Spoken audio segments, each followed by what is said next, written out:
শান্তিপুরের গাদ্দার জগন্নাথ সরকার। সাত সকালে পোস্টার ঘিরে রাজনৈতিক চাঞ্চল্য শুরু। শান্তিপুরের গাদ্দার জগন্নাথ সরকার কেন্দ্রীয় মন্ত্রী আসার আগেই গোটা শান্তিপুর জুড়ে পোস্টার পড়ল বিজেপি সাংসদ জগন্নাথের নামে। ঘটনায় তীব্র চাঞ্চল্য নদিয়ার শান্তিপুরে। প্রসঙ্গত আজ নদিয়ার শান্তিপুরে তাঁত শিল্পী সম্মেলন রয়েছে বিজেপির। এখানে উপস্থিত থাকবেন কেন্দ্রীয় বস্ত্রমন্ত্রী গিরিরাজ সিং, বিজেপি রাজ্য সভাপতি শ্রমিক ভট্টাচার্য। এই অনুষ্ঠানের আগেই সারা শান্তিপুর জুড়ে শান্তিপুরের গাদ্দার জগন্নাথ সরকার বলে একাধিক পোস্টার পড়ল অনুষ্ঠান স্থলের কাছে শহরের বিভিন্ন প্রান্তে। যদিও বিষয়টি নজরে আসার পরেই বিজেপি কর্মী সমর্থকরা সমস্ত পোস্টার ছিঁড়ে ফেলেন এবং বেশ কিছু পোস্টারে কালো কালিও লাগিয়ে দেন। ঘটনায় অভিযোগের তীর শাসক দলের ওপর। যদিও এই ঘটনায় এখনো পর্যন্ত তৃণমূলের তরফে সমস্ত অভিযোগ অস্বীকার করা হয়েছে।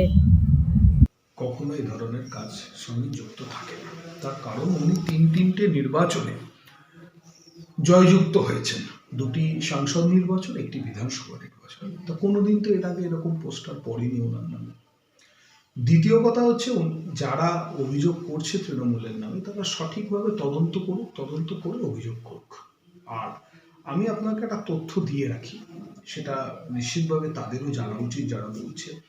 2023-এ পঞ্চায়েত সমিতি নির্বাচনে হয়ে যাওয়ার পরে যখন উপসমিতি গঠন হয়, সেই সময় এক জায়গায় জগন্নাথবাবু উপস্থিত থাকতে পারেননি। তখন তার ছবিতে মহিলারা ঝাঁটা দিয়ে বাড়ি মেরেছিলেন, জুতো পরিয়েছিলেন। তারা কিন্তু বিজেপি কর্মী বলে দাবি করেছিলেন, প্রকাশ্যে ভিডিও ফুটেজ ছিল, আপনিও মনে হয় খবর করেছিলেন।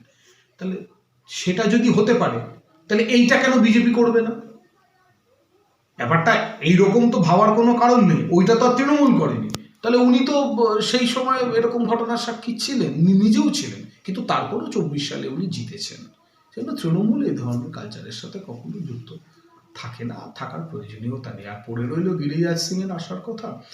গ্রাম পঞ্চায়েত দপ্তরের মন্ত্রী হিসাবে উনি তো সাংসদদের সঙ্গে দেখা করেননি, এখন বস্ত্রমন্ত্রী হিসাবে এসছেন। আমার মনে হয় এই সময়ে এই সভা আজকে একটি বহুজাতিক সংস্থার হোটেলে কেন, বা একটি 5 স্টার হোটেলে কেন? এটা তো খোলা মাঠে হওয়া উচিত ছিল। শান্তিপুর, ফুলিয়া, এত বড় জায়গা, এত তাঁতি আছে, সেটা ছোট্ট একটি লজ বা গেস্ট হাউস বা হোটেলে কেন? এটা তো আরো বড় পরিসরে করা। একটা সেন্ট্রাল মন্ত্রী আসছেন, 5,000-10,000 লোক হবে। বিজেপি রাজ্য সভাপতিও থাকছেন। হ্যাঁ, তাহলে 5-10,000 লোক হওয়ার কথা ছিল, সেটা একটা ছোট হোটেলে কেন, মাঠে নয় কেন? আমি ধরে নিলাম মাধ্যমিক পরীক্ষা চলছে, তার জন্য অতি উত্তম। তাহলে মাধ্যমিক পরীক্ষা শেষ হলে করা যেতে পারতো, সেটা হোটেলে কেন?